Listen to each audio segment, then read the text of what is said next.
Niloko pero natuto.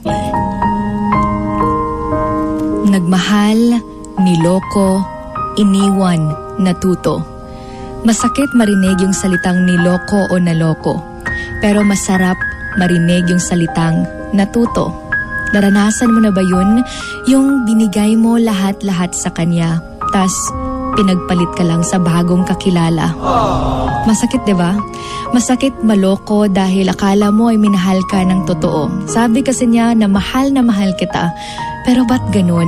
Mahal ka lang sa tuwing may kailangan siya. Okay naman sana kayo nung una. Hatid sundo mo siya. Masaya kayong kumakaing dalawa. Yung hindi mo akalain na magagawa niya. Pero siguro, ganun lang talaga. Sa isang relationship, hindi naman talaga lahat masaya. Kailangan mong pagdaanan ang mga challenge na noon akala mo ay hindi mo pagdadaanan. Kapag pumasok ka sa isang relasyon, dapat aware ka na anytime mapapagod ka, na hindi palaging masaya, na minsan ay sasagarin ka. At minsan pa nga ay mauubos kang talaga. Para kapag dumating yung time na parang wala na, hindi mo maiisipang mag-let go ka agad. Pero naitanong mo bigla sa sarili mo, ba't niya naisipag mag-let go ka agad? Hindi ba ako ang mahal niya? O baka hindi ka lang talaga minahal simula pa nung una? Sabi niya napagod siya, kaya umayaw siya. Bakit ikaw ba? Hindi ka ba napagod? Pero ba't pinaglaban mo pa rin siya? Dahil mahal mo. Ganyan naman talaga kapag nagmahal. Minsan napapagod ka, minsan gusto mong magpahinga or di kaya mapag-isa. Pero wag na wag mong iisiping sumuko at iwan siya.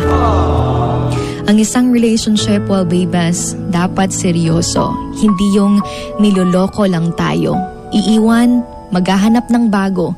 Tas siguro pag feel niya na hindi nag-work yung relationship nila ng bago niya, ay biglang babalik sa'yo.